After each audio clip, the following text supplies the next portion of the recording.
क्या हाल है जनाब। सब ठीक ठाक हैं अपने। इसमें कोई शक नहीं है कि daily blogging is too much यार, हार्ड वर्किंग है, इसमें कोई भी शक नहीं है। लेकिन बहुत सारी चीज़ें, क्योंकि आप अपना कंटेंट बनाते बनाते भी ना, मुझे तो ऐसे लगता है कि इंसान का सालों बीत जाते हैं। दो चीज़ों से मैं बड़ा डिसएग्री करती हूँ। एक सबसे ज़्यादा मेरी ये चीज़ ज़िंदगी में होती है कि मुझे ऐसे लगता है, वरना ऐसा कोई सीन है नहीं वैसे।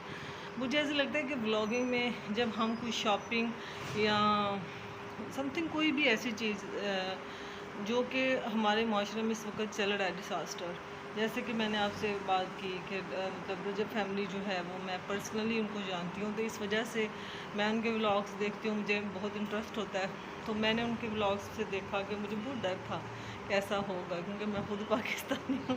वो बच्चा बड़ा निडर होके कर रहा था, और क्योंकि मैं खुद बट हूँ तो मुझे अंदाज़ा है कि हम बड़े खुले दिल के जनाब लोग हैं, हम बड़े दिल से मिलते हैं, जिससे भी मिले जनाब। कभी ऐसा नहीं सोचा। वो बच्चा भी ऐसे ही कर रहा था, बहुत ज़्यादा सिंसेरिटी के साथ उसने चैनल बनाया और बहुत प्यार भी उसको मिला, इसमें कोई शक नहीं है।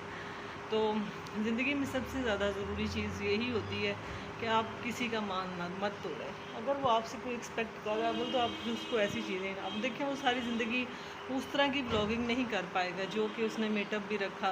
किसी ने भी आज तक ऐसा मेटअप नहीं रखा।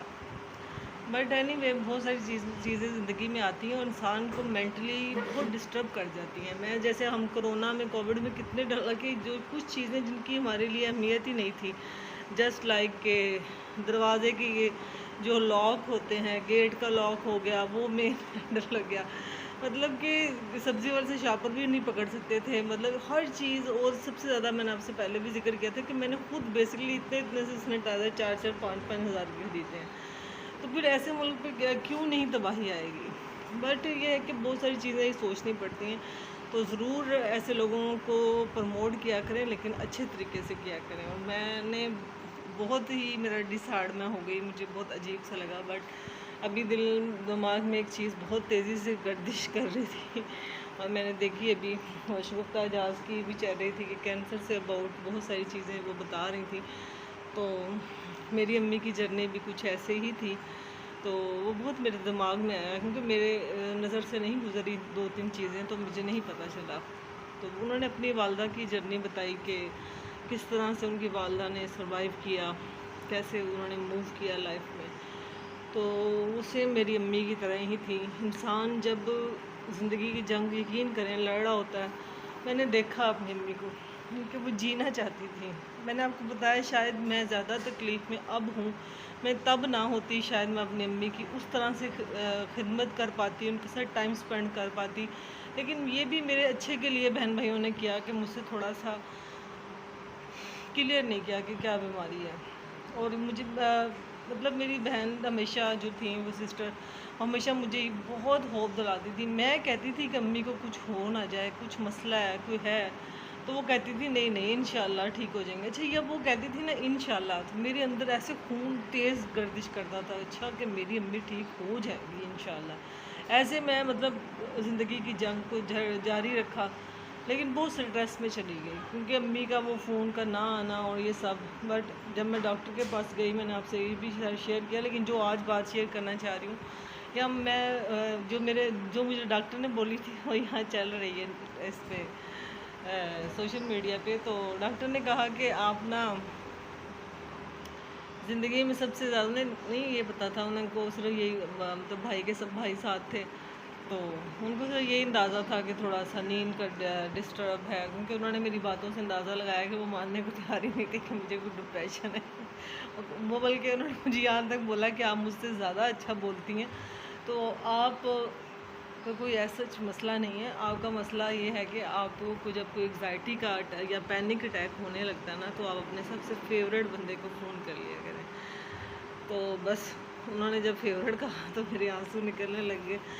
वो एक्चुअल में मेरा मर्ज़ समझ गए फिर, क्योंकि वो मर्ज़ यही था, क्योंकि उन्होंने मुझे पिछली दफ़ा ये कहा था कि जब भी टेंशन होती है ना, तो मैंने उन्हें कहा कि मैं अपनी अम्मी से ज़्यादा किसी चीज़ पर रिलैक्स नहीं होती। पता नहीं, अम्मी की आवाज़ आती है, कानों से टकराती है ना, तो एक अजीब फीलिंग्स हो जाती हैं, दिल जैसे मोम सा हो जाता है। एक ऐसे लगता है कि बड़ी स्ट्रॉन्ग पावर मेरे पीछे खड़ी है, जो बार बार कहती है कि पुत्र कुछ नहीं होएगा, कुछ नहीं होएगा।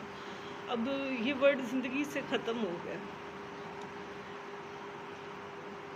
जिनके पास माएँ होती हैं ना, शायद शायद वो ये इस चीज़ को ना समझ पाएंगे कि जब अल्लाह ताला कह सकते हैं ना, तो फिर आप सोचेंगे दुनिया में मूव करना कितना मुश्किल होगा, दुनिया में सरवाइव करना कितना मुश्किल होगा। जिनके पास माँ बाप हैं, जिस तरह भी हैं, जिस सिचुएशन में भी हैं, यकीन करें कि अपनी आखिरत संवार लें।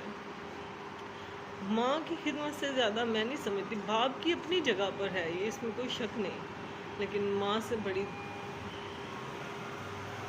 बड़ी ताकत आपके पास कोई नहीं है। वो ऐसी दुआ है कि जो आपके लिए रो के दुआ करती है। मुझे याद है कि मुझे 17 साल या 18 साल होने वाले हैं शादी को, तो अम्मी जब भी मिलती थी या मैं मेके से आती थी, मुझे ऐसा लगता था कि आज ही शादी हुई है। मतलब कि इतना तकलीफ़ होती थी अम्मी, क्योंकि हर एक माँ इतनी ज़्यादा तकलीफ़ समझती है, वो मेरे सामने मेरी तकलीफ़ों का ज़िक्र तक नहीं करती थी। उनको पता सब होता था, मुझे यही तकलीफ़ होती थी।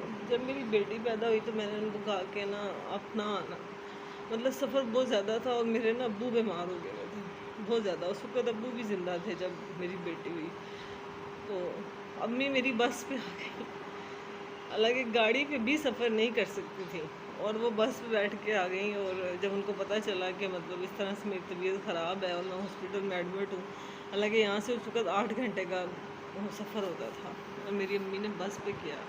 अम्मी गाड़ी पे भी करके बड़ी मुश्किल करती थी सफ़र, क्योंकि अम्मी के भी अब जैसे हमारे दुखते हैं, गोडे गिट्टे सब दुखते थे, अम्मी के भी दुखते थे। बिल्कुल रोना नहीं इस सलाह में। मैं आपसे कहूँगी कि अगर आपके पास पेरेंट्स मौजूद है ना, तो इससे बड़ी डिप्रेशन की कोई गोली नहीं है। यकीन करें, अपने माँ बाप की खिदमत करके देखें, उनसे दवाएं समेट के देखें। अगर नाराज़ हैं तो उनको मना के देखें, कितना सुकून मिलता है। क्योंकि खुदा ने माँ, जो जिस जन्नत को आप कमाने के लिए सब धड़ की कोशिशें कर रहे हो, वो जन्नत ही अल्लाह ताला ने माँ के कदमों नीचे रखी है।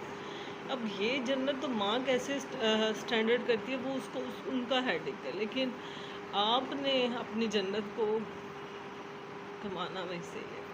टेक केयर, अल्लाह हाफिज़।